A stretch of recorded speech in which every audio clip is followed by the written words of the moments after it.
The Winged Super Modifieds are back with ISMA and MSS 2 shows this past weekend as they were up at Delaware Speedway in Ontario, Canada on Friday, Lancaster Speedway right down the road from us on the thruway on Saturday, and only one guy got top three finishes on both nights. Mike Ordway Jr., the 36-year-old from Maine, drives the Clyde Booth-owned number 61. He led early at Delaware Speedway in Ontario, ended up finishing second. But at Lancaster, he got around four cars in one corner, going third to first. So let's find out how he did it. Let's head over to Windham, Maine.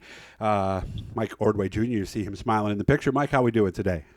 Good. How are you, Doug? Doing very well. I watched some of the footage from these tracks.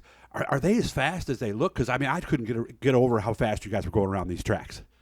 Yeah, they're getting a little bit faster every year, so it makes it a little more interesting every time we go back to places. Guys' cars are quicker, and just it's always evolving, and we're just trying to figure it out. I was talking to Lori May just yesterday, actually, and I was sitting there, and you and I were talking about this before we hit the record button. Are you the fastest short track cars, or is it the sprints, or does it vary per track? Yeah, that's always been the big debate. The wing sprint cars on the asphalt and whatnot.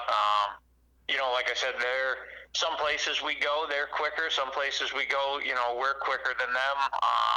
They do run, about the same horsepower. They do run a lot more RPM. The cars are lighter, so they have a little bit of an advantage, but either way, both race cars are pretty cool. Yeah, because you guys are lower and a little wider, and you do have the horsepower. So I guess the debate will continue on from here. So yeah. Let's go to Delaware Speedway. Describe this track for me. I've never been there. Well, it's like most tracks we go to. It's old. It's rough. But it has a lot of character. It races really well. The first handful of times early in my career, I went there, didn't really run good. And then, the last handful of times we've been there, been fortunate. We went there 2018 twice. I finished third and first, and then we went back in 2019 and I won again. And then we returned this year for the first time since then, and we were able to run second. They did a little bit of work to the track. The facility is absolutely beautiful. The hospitality is great, and the fan base up there is pretty incredible. They had a really good crowd. And it's just one of those places. It's got a lot of character. It's really fun to race on.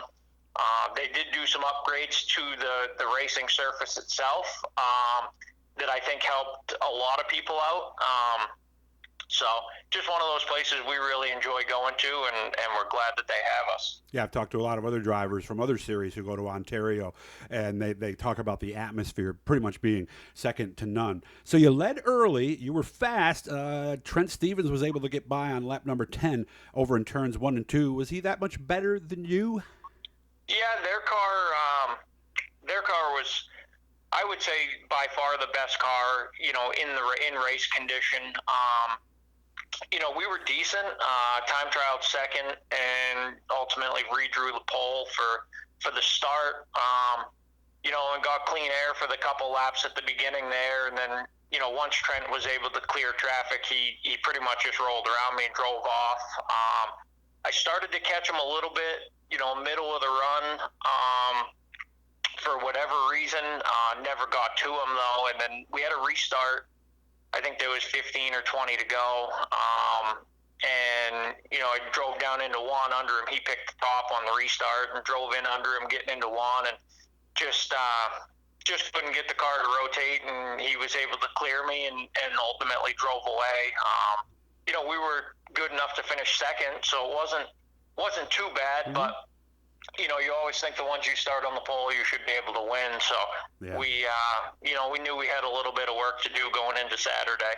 Yeah, because I've talked to enough guys over the years. They say you go yay when you draw the pole for a second, and then you go, well, there's only one way to go, right? Yeah, it's I always get more nervous starting on the pole than anything because, you know, if you don't win it is a disappointment. So, Yeah, but still able to get second spots. Let's go to the next night. I've seen a lot of footage from Lancaster Speedway, and again, this is, what is it, exit 47, somewhere around there, I think. yeah, 46 or 47, I think it was. And of course, they're known for a lot of different cars, primarily asphalt modifieds and things like that. On this night, Tyler Schulich and Mike McVetta started up front. You were in 8th place. Man, it sounds like the car was really, really good to go from 8th to 1st. Yeah, it was. We, you know, we talk about it, you know, quite a bit, or we talked about it quite a bit after the race. We really weren't that good all day. No? You know, we weren't very quick in practice. We time trialed 5th, which, I mean, you know, is obviously still good. Just didn't have the raw speed that a lot of those guys had. And redrew 8th for the start, and then you know, we didn't really know what we were going to have going into the race.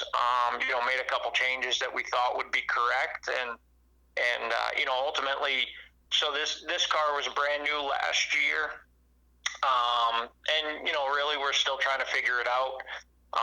So we made some changes we thought would help, and they seem to, and right at the start, as soon as the thing fired off, you know, I knew it was going to be good, but it was one of those things where, like, it was so good the first couple laps that I was afraid that it wasn't going to last until the end.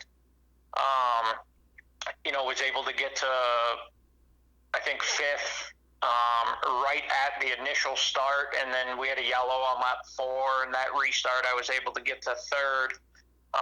And then it actually took me a while to get to Mike McVetta for 2nd, and Schulich was probably a straightaway ahead. And at one point, I got by McVetta, caught Schulich for the lead, got mixed up in traffic. McVetta got back by me, and I kind of faded probably a half a straightaway back, I would say. In open track, you know, those guys were still a little bit quicker than I was.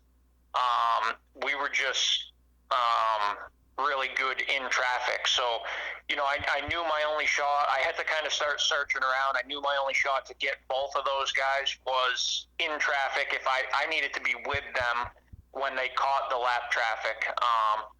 And, you know, again, we had a really good field of cars. I think there was 22 cars there. And so it was one of those deals where it's the first time in a while, you know, we've been able to race. And once the race got going, I mean, the leaders were pretty much in lap traffic the whole time. So it did make it a lot of fun. And, you know, ultimately was able to get by both of those guys in traffic and be able to win. Only about 2 minutes left. Lap 39 actually was when this all happened. Actually, Mike was able to get underneath not just the leaders, but a slower car as well. Tell me about that move on the inside, going by 3 cars in one set of corners. Yeah, you know, I saw the lap traffic coming back, and like I said, I knew we were better than them in traffic. So I just tried to time it right and plan it. You know, and we got down into 3. Tyler was committed to going around the lap car. McVetta seemed content to just follow Tyler until they got around the lap car.